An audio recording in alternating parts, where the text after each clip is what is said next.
नमस्कार प्यारे मित्रों, आज हम जनवरी 2022 के महत्वपूर्ण परीक्षा उपयोगी वन लाइनर और कंसेप्चुअल दोनों तथ्यों को रखे हैं। इससे आप चाहे पीसीएस की परीक्षा दे रहे हों, यूपी लेखपाल, आरओ एआरओ या कोई अन्य एक दिवसीय एग्ज़ाम, सभी के लिए यह महत्वपूर्ण है।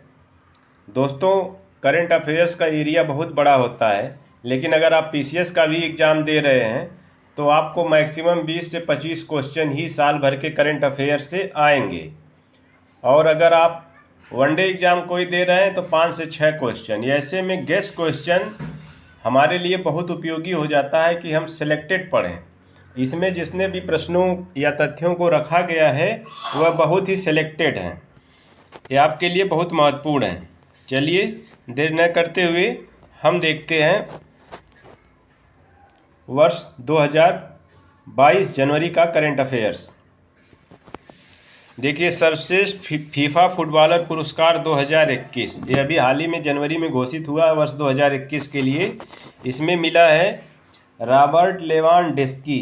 ये पोलैंड के हैं और ये बायर्न म्यूनिख से खेलते हैं, बायर्न म्यूनिख क्लब से ये खेलते हैं।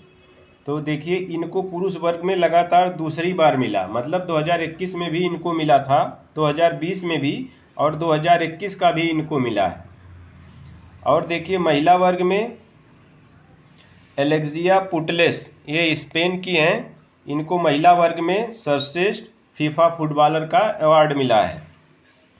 नेक्स्ट देखते हैं Bose, the untold story of an inconvenient nationalist. यह देखिए किताब किसकी है? चंद्रचूड़ घोष की है। बहुत महत्वपूर्ण किताब है यह। सुभाष चंद्र बोस के जीवनी पर आधारित है। देखिए, इसमें स्वतंत्र भारत के विकास, सांप्रदायिकता, भू राजनीति और राजनीतिक विचारधारा के बारे में सुभाष चंद्र बोस के विचार शामिल हैं। यह किताब बहुत महत्वपूर्ण है हमारे परीक्षा के दृष्टिकोण से। नेक्स्ट देखते हैं हम Ratan and Tata, the authorised biography. यह किताब है डॉक्टर थॉमस मैथ्यू, ये पूर्व नौकरशाह हैं, ब्यूरोक्रेट रहे हैं। इनकी किताब है Ratan and Tata, the authorised biography, doctor Thomas Matthew. Next, indomitable are working women, notes on life, work and leadership. यह आत्मकथा है भारतीय स्टेट बैंक की, एसबीआई की पूर्व पहली महिला अध्यक्ष अरुंधति भट्टाचार्य जी की है। ये पहली स्टेट बैंक की पहली महिला अध्यक्ष भी थी एसबीआई की। इनकी जो है ये आत्मकथा है, indomitable are working women's, notes on life, work and leadership. Next हम देखते हैं भारत का पहला सैनिटरी नैपकिन मुक्त गांव कौन बना। यह देखिए केरल का कुंभलंगी पंचायत है। यह भी परीक्षा के दृष्टिकोण से महत्वपूर्ण है। केरल की कुंभलंगी पंचायत को भारत का पहला सैनिटरी नैपकिन मुक्त गांव या मुक्त ग्राम पंचायत घोषित किया गया है। स्वच्छ विद्यालय पुरस्कार 2021-22 अभी हाल ही में लॉन्च किया गया है। ये शिक्षा राज्य मंत्री सुभाष सरकार द्वारा जारी किया गया है, स्वच्छ विद्यालय पुरस्कार। यह वस्तुतः स्कूलों में पानी, सफाई और स्वच्छता के क्षेत्र में अनुकरणीय कार्य के लिए प्रदान किया जाएगा। देखिए, मेड इन अफ्रीका उपग्रह लॉन्च करने वाला देश कौन बना? अभी हाल ही में उपग्रह लॉन्च हुआ है मेड इन अफ्रीका। यह दक्षिण अफ्रीका का स्वदेशी है, स्वदेशी सैटेलाइट है। नेक्स्ट क्वेश्चन देखिए, पहली अमेरिकी अश्वेत महिला जिसकी आकृति को अमेरिकी सिक्कों पर ढाला गया है, अमेरिकी सिक्कों पर इनकी आकृति को उत्कीर्ण किया गया है, यह कवियत्री हैं और इनका नाम है माया एंजेलो। माया एंजेलो यह पहली अश्वेत महिला है। अमेरिका में ज़्यादातर तो लोग श्वेत हैं, लेकिन वहाँ जो अश्वेत हैं, दास वगैरह बना के गए या जो रेड इंडियन वहाँ के मूल निवासी होते हैं, वो लोग अश्वेत में आते हैं। तो ये पहली अश्वेत महिला है जिनकी आकृति को अमेरिका के सिक्कों पर ढाला गया है। महत्वपूर्ण ये भी है माया एंजेलो। 9वीं महिला राष्ट्रीय आइस हॉकी कप चैंपियनशिप 2022 का प्रारंभ कहाँ पर किया गया? यह देखिए लाहौल स्पीति जिला है, हिमाचल प्रदेश का, और राष्ट्रीय आइस हॉकी है तो कोई भी हिमालयी राज्य में ही होगा। जम्मू कश्मीर आतंकवाद से प्रभावित है तो ज़्यादातर वहाँ पे संभावना कम होती है। और एक उत्तराखंड है तो बचता हिमाचल प्रदेश है तो यहीं पे ही हुई है। लाहौल स्पीति जिला हिमाचल प्रदेश में। नेक्स्ट देखते हैं, हाल ही में तौशिकी कैफू का निधन हो गया है। यह किस देश के पूर्व प्रधानमंत्री थे? देखिए नाम से ही आप पकड़ लेंगे तौशिकी कैफू से, यह जापान के थे। अभी एक रिपोर्ट जारी की गई है, इनइक्वालिटी किल्स इंडेक्स रिपोर्ट। यह किसके द्वारा जारी की गई है? ऑक्सफैम इंडिया द्वारा जारी की गई है। इसमें भारत को बहुत असमान देश के रूप में वर्णित किया गया है। भारत में शीर्ष 10 लोगों के पास 57% संपत्ति है, वहीं निचले आधे हिस्से की हिस्सेदारी मात्र 23% है। समझिए, शीर्ष 10 लोगों के पास, या शीर्षक इसमें क्या गलत है, शीर्ष 10 लोगों के पास 57% संपत्ति है और निचला जो आधा हिस्सा है उसके पास मात्र 23% है। और इस रिपोर्ट में कहा गया है कि 84% भारतीयों की आय में गिरावट देखी गई है। 2021 में 84% भारतीयों की आय में गिरावट देखी गई है। देखिए, अभी अंतर्राष्ट्रीय लोक कला महोत्सव में स्वर्ण पदक जीतने वाली लावणी कलाकार बनी है, ये सुमित भाले। लावणी देखिए, यह एक विधा है रंगमंच की, संगीत की, और ये महाराष्ट्र का है। ये महाराष्ट्र का है लावणी विधा, ये जो है ये महाराष्ट्र की है। सॉरी, यह महाराष्ट्र की। और ये सुमित भाले जो हैं, सुमित भाले हैं, ये महिला हैं, इनको मिला है। और इसका आयोजन दुबई में किया गया था। इनको मिला है अंतर्राष्ट्रीय लोक कला महोत्सव में स्वर्ण पदक जीतने वाली लावणी कलाकार। लावणी जो है महाराष्ट्र का है। यह रंगमंच कार्यक्रम, और किनको मिला है? सुमित भाले को। और आयोजन हुआ था दुबई में। विश्व आर्थिक मंच के दावोस एजेंडा शिखर सम्मेलन 2022 का विषय था। बहुत बार परीक्षा में विषय पूछा जाता है, तो दुनिया का राज्य, ये जो है विश्व आर्थिक मंच, वर्ल्ड इकोनॉमिक फोरम का जो दावोस एजेंडा है, शिखर सम्मेलन हुआ था दावोस में, उसका विषय है ये दुनिया का राज्य। विश्व आर्थिक मंच के संस्थापक और कार्यकारी अध्यक्ष ये क्लास श्वाब जी हैं। ये विश्व आर्थिक मंच के संस्थापक भी हैं और कार्यकारी अध्यक्ष भी हैं।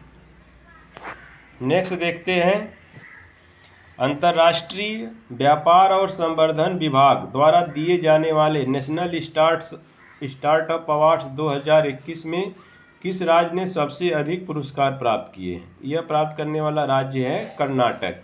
और यह आंतरिक व्यापार और संवर्धन विभाग द्वारा नेशनल स्टार्टअप अवार्ड्स जारी किया जाता है। तो कर्नाटक ने नेशनल स्टार्टअप अवार्ड में सबसे ज़्यादा पुरस्कार प्राप्त किया है। हाल ही में पद्म पुरस्कार विजेता शांति देवी उर्फ लुगड़ी देवी का निधन हो गया है। उनका संबंध किस राज्य से था? यह उड़ीसा की थी। और देखिए, मिसेज वर्ल्ड 2022 मिसेज है, यह मिस वर्ल्ड नहीं है। मिसेज वर्ल्ड का मतलब होता है वैसी महिलाओं का वर्ल्ड प्रतियोगिता जो शादीशुदा है। तो यह देखिए मिस वर्ल्ड नहीं है, ये मिसेज वर्ल्ड है। आप इसको ध्यान रखिएगा। और यह शाइलिन फोर्ड को मिला है और ये अमेरिका की हैं। मिसेज वर्ल्ड 2022 की विजेता शाइलिन फोर्ड अमेरिका की हैं। इसमें भारत की नवदीप कौर ने भी भाग लिया था और उन्हें सर्वश्रेष्ठ राष्ट्रीय पुरस्कार का खिताब मिला। सर्वश्रेष्ठ राष्ट्रीय पोशाक का पुरस्कार उन्हें मिला। किसको? नवदीप कौर को। भारतीय महिला हॉकी टीम का कप्तान किसे बनाया गया है? अभी हाल ही में सविता पूनिया को बनाया गया है। रानी रामपाल जो है चोटिल थी, तो सविता पूनिया को बनाया गया है भारतीय महिला हॉकी टीम का कप्तान। नेक्स्ट देखते हैं, विश्व का सबसे बड़ा खादी का बना राष्ट्रीय ध्वज कहाँ प्रदर्शित किया गया है? देखिए, ये लोंगेवाला में प्रदर्शित किया गया है और ये पाकिस्तान और भारत के बॉर्डर पे जैसलमेर में स्थित है। लोंगेवाला जगह राजस्थान में। इसके पहले देखिए PCS 2021 में या 20 में पूछ लिया गया था, सबसे बड़ा चरखा कहाँ पे शुरू किया गया था।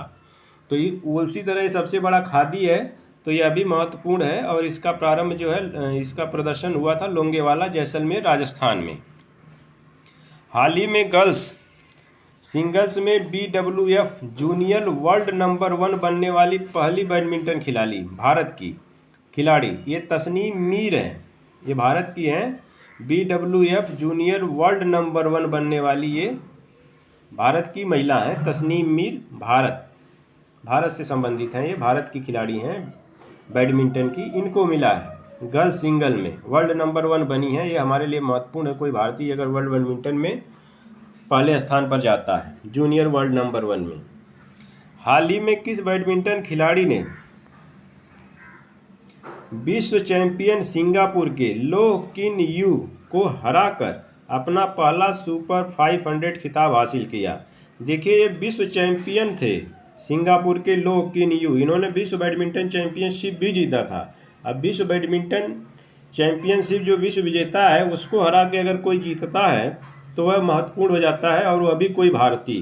तो यह देखिए लक्ष्य सेन है, और इन्होंने अपना पहला जीता, वो भी विश्व नंबर 1 खिलाड़ी को हरा कर जीता है सिंगापुर के लो किन यू को। तो यह बड़ा महत्वपूर्ण है लक्ष्य सेन। भारत एवं रूसी नौसेना के बीच अभी एक अभ्यास हुआ था। वो कहाँ पे हुआ था? कोचीन बंदरगाह पर। भारत और रूसी नौसेना के बीच अभ्यास हुआ था कोचीन बंदरगाह पर अरब सागर में, और इसका नाम पासेक्स था। ये लगता है मिस स्प्रिंट हो गया है। पासेक्स था भारत और रूसी नौसेना के बीच।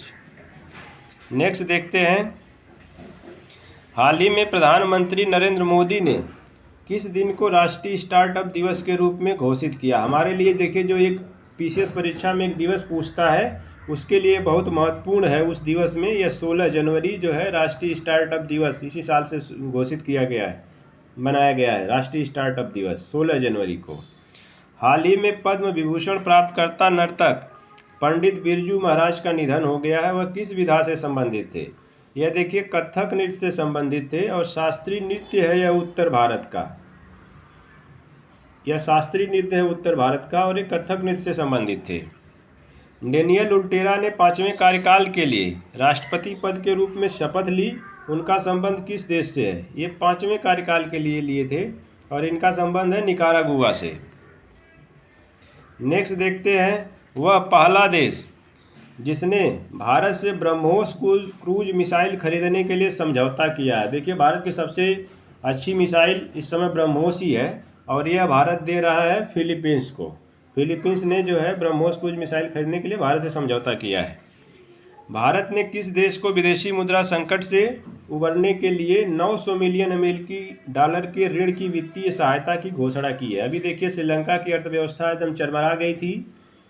भारत ने पड़ोसी देश के नाते उसको जो है संभालने के लिए 900 मिलियन अमेरिकी डॉलर के ऋण की वित्तीय सहायता की घोषणा की है। संयुक्त राष्ट्र विश्व आर्थिक स्थिति और संभावनाएं रिपोर्ट के अनुसार वर्ष 2022 में भारत की जीडीपी कितने प्रतिशत अनुमानित की गई है? देखिए, वर्ष 2022 के लिए भारत की जीडीपी 6.5% अनुमानित की गई है, और ये संयुक्त राष्ट्र विश्व आर्थिक स्थिति और संभावना रिपोर्ट में।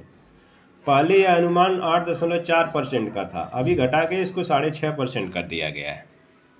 क्योंकि संयुक्त राष्ट्र की संस्था के द्वारा है, इसलिए हमारे लिए परीक्षा में यह महत्वपूर्ण है। वर्ष 2023 के लिए भी अनुमान व्यक्त किया गया है, और वह 5.9% भारत की विकास वृद्धि को रखा गया है, अनुमानित किया गया है। भारतीय सेना दिवस किस तिथि को मनाया जाता है? आप जानते होंगे, यह 15 जनवरी को मनाया जाता है। और किस लिए मनाया जाता है? यह दिवस उस दिन को मनाने के लिए मनाया जाता है जब जनरल या फील्ड मार्शल KM करियप्पा ने 1949 में अंतिम British commander in chief general sir AFR butcher से सेना की कमान संभाली, और स्वतंत्रता के बाद भारत के पहले कमांडर इन चीफ बने। ये वनडे एग्जाम में पूछा भी जाता है कि भारत के पहले कमांडर इन चीफ कौन है? तो एक KM करियप्पा जी हैं, और इनको जो ये chief general sir FR butcher से भारतीय सेना की कमान मिली थी, उसी की स्मृति में यह दिवस मनाया जाता है। नेक्स्ट क्वेश्चन देखते हैं, अभी हाल ही में हेनले पासपोर्ट इंडेक्स जारी किया गया है। इसमें शीर्ष स्थान पर दो देशों को रखा गया है। ये संयुक्त रूप से मिला है पहला स्थान जापान और सिंगापुर को, और भारत का स्थान पूछा जाता है तो यह 83वां 83। हाल ही में किस कंपनी ने 2022 और 2023 सीजन के लिए आईपीएल प्रायोजक के रूप में चीनी मोबाइल निर्माता कंपनी वीवो को प्रतिस्थापित किया है? अब जो है 2022 और 23 में जो आईपीएल होगा उसका जो है प्रायोजक टाटा समूह होगा, वीवो अब नहीं रहेगा। इसने वीवो को प्रतिस्थापित कर दिया, महत्वपूर्ण है हमारे लिए। कजाकिस्तान के नए प्रधानमंत्री बने हैं अली खान इस्माइलोव, यह कजाकिस्तान के प्रधानमंत्री बने हैं। इंडिया स्किल्स 2021 प्रतियोगिता में शीर्ष स्थान प्राप्त करता राज्य कौन बना है?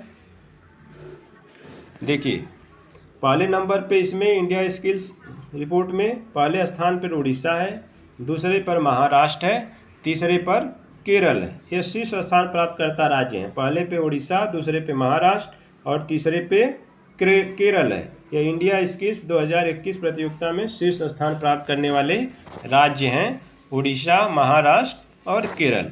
सुअर से हृदय प्रत्यारोपण करने वाला दुनिया का पहला व्यक्ति बना डेविड बेनेट। अभी इनको हाल ही में प्रत्यारोपण किया गया है हृदय का। ये डेविड बेनेट जी हैं और ये अमेरिका के हैं। हाल ही में चर्चा में रहा वन विहार राष्ट्रीय उद्यान और चिड़ियाघर किस राज्य में स्थित है? यह देखिए मध्य प्रदेश में है। मध्य प्रदेश राज्य है और भोपाल इसकी राजधानी है, तो भोपाल में है मध्य प्रदेश में।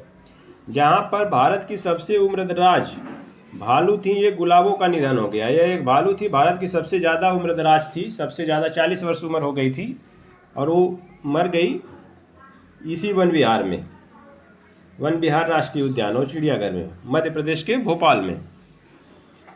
छोटे किसानों की खाद्य सुरक्षा को बढ़ावा देने के लिए किस राज्य सरकार ने संयुक्त राष्ट्र विश्व खाद्य कार्यक्रम से समझौता किया है? छोटे किसानों की खाद्य सुरक्षा को बढ़ावा देने के लिए है यह उड़ीसा सरकार ने किया है। नेक्स्ट देखते हैं, सेबी द्वारा जारी किया गया सारथी मोबाइल ऐप संबंधित है। सारथी मोबाइल ऐप, यह देखिए निवेशकों को प्रतिभूति बाजार के बारे में सटीक ज्ञान के साथ सशक्त बनाने के लिए यह सारथी मोबाइल ऐप सेबी द्वारा जारी किया गया है। Security and exchange board of India, SEBI, इसके द्वारा ये सारथी ऐप जारी किया गया है। देखिए मेजर हरिपाल सिंह का अभी हाल ही में निधन हो गया था। उनका पेशा क्या था? देखिए ये पर्वतारोही थे, पूछा जाता है कभी कभी, तो ये पर्वतारोही थे मेजर हरिपाल सिंह अहलूवालिया। और इनकी आत्मकथा है हायर दैन एवरेस्ट। पूछ दिया जा सकता है क्वेश्चन में, हायर दैन एवरेस्ट किसकी आत्मकथा है? तो मेजर हरिपाल सिंह अहलूवालिया की। भारत के अगले थल सेना उप प्रमुख, यह देखिए थल सेना उप प्रमुख हैं। प्रमुख तो मनोज मुकुंद नरवणे जी हैं, लेकिन अगले थल सेना उप प्रमुख ये मनोज पांडे बनेंगे। वो मनोज मुकुंद नरवणे हैं थल सेना अध्यक्ष, और ये उप अध्यक्ष जो बनेंगे वो मनोज पांडे बनने वाले हैं हाल ही में, अगले यही बनेंगे।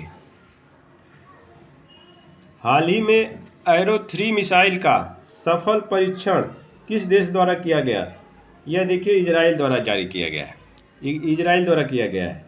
हाल ही में रॉबर्टा मेटसेला ने यूरोपीय संसद की अध्यक्षता संभाली है। उनका संबंध किस देश से है? इसमें देखिए दोनों फैक्ट महत्वपूर्ण हैं। एक तो ऐसे पूछा जा सकता है यूरोपीय संसद का अध्यक्ष कौन बना है, तो ये रॉबर्ट मेटसेला है। दूसरा क्वेश्चन ऐसे बन सकता है कि उनका संबंध किस देश से है, तो यह माल्टा से है। यह माल्टा से हैं और इन्होंने यूरोपीय संसद की अध्यक्षता संभाली है। रॉबर्टा मेटसेला ने, माल्टा की राजनयिक हैं। हाल ही में सावली मित्रा का निधन हो गया है। उनका संबंध किस विधा से था? ये देखिए बंगाली रंगमंच से थी।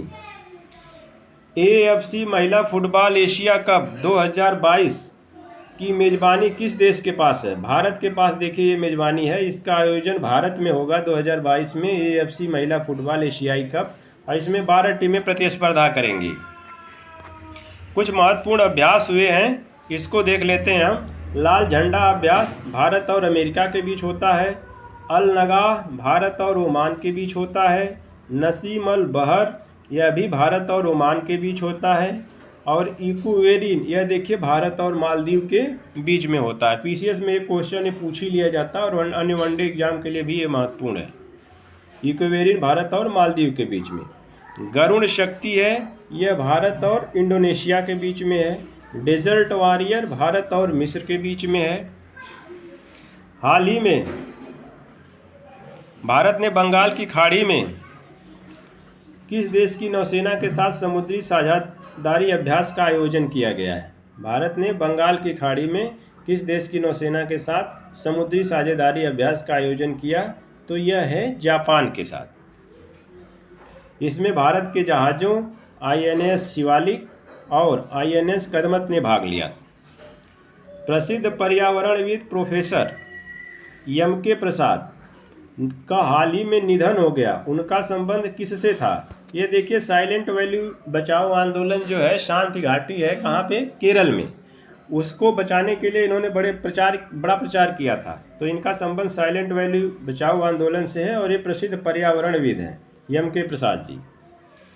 हाल ही में पहली बार प्रतिष्ठित इन्फिनिटी ब्रिज को औपचारिक रूप से यातायात के लिए किस देश में खोला गया है? देखिए दोस्तों, देश है संयुक्त अरब अमीरात UAE और वहाँ की राजधानी है ये दुबई में खोला गया। देश है संयुक्त अरब अमीरात और जगह या शहर जो है वह दुबई है। दुबई में खोला गया है संयुक्त अरब अमीरात के।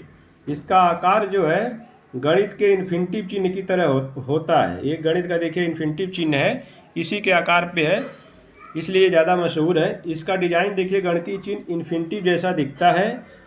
यह प्रत्येक दिशा में 6 लेन है और वह 300 मीटर लंबा और 22 मीटर चौड़ा है। नेक्स्ट देखते हैं, भारत की सुपर मोम बाघिन, सुपर मोम का मतलब सर्वश्रेष्ठ माता बाघिन, जिसे कालरवाली के नाम से भी जाना जाता है, का वृद्धावस्था के कारण किस टाइगर रिजर्व में निधन हो गया? यह देखिए पेंच टाइगर रिजर्व में निधन हुआ है। अभी गुलाबो करके जो भालू थी उसका निधन हुआ था वन विहार राष्ट्रीय पार्क एवं चिड़ियाघर में, लेकिन ये जो बाघिन है इसका जो है निधन कहाँ पे हुआ है? पेंच टाइगर रिजर्व मध्य प्रदेश में। और वन विहार कहाँ पे था? मध्य प्रदेश के भोपाल में। और पेंच टाइगर रिजर्व यह मध्य प्रदेश में इसका निधन हो गया है। यह देखिए किसी चीज़ के लिए प्रसिद्ध है, उसको हम आगे देखते हैं यह क्यों प्रसिद्ध है। इसने अपने जीवन काल में 29 शावकों को जन्म दिया था, जो कि विश्व रिकॉर्ड माना जाता है। इसलिए पूछा जा सकता है MP में या हमारे स्टेट उत्तर प्रदेश या किसी भी वनडे एग्जाम के लिए यह महत्वपूर्ण है। ये सुपर मोम बाघिन है के नाम से जानी जाती थी, जिसे कालरवाली के नाम से भी जाना जाता था। और इसका निधन हुआ है पेंच टाइगर रिजर्व मध्य प्रदेश में। और इसने अपने जीवन काल में 29 शावकों को जन्म दिया, जो कि विश्व रिकॉर्ड माना जाता है। दोस्तों, ये रहा जनवरी 2022 का टॉप 150 करंट अफेयर्स का पहला पार्ट, जिसमें हमने टॉप 50 को कवर किया है। आगे फिर हम अगले वीडियो में अगले टॉप 50 को लाएंगे, इसलिए हम 3 सीरीज लाएंगे और उसमें हम जनवरी के सबसे महत्वपूर्ण करंट अफेयर्स को कवर कर लेंगे। और परीक्षा के दृष्टिकोण से वह बहुत ही गेस क्वेश्चन है। पढ़ने को आप पूरी मैगजीन पढ़ेंगे, लेकिन यह गेस क्वेश्चन है, यहाँ से क्वेश्चन बनने की संभावना मैक्सिमम है। और ये पीछे के परीक्षा के प्रश्नों के आधार पर तैयार किया गया है। दोस्तों, इसी तरह की वीडियो के साथ हम आते रहेंगे। अगर आप हमारे चैनल को सब्सक्राइब न किए हों तो सब्सक्राइब करिए। अगर आप PCS 2022 का एग्ज़ाम देना चाह रहे हैं या UP का अन्य कोई एग्ज़ाम, उसके लिए यह चैनल आपको करंट अफेयर्स और अन्य विषयों के लिए हमेशा आपके साथ आता रहेगा और आपका सहयोगी बना रहेगा। वीडियो देखने के लिए दोस्तों बहुत बहुत धन्यवाद।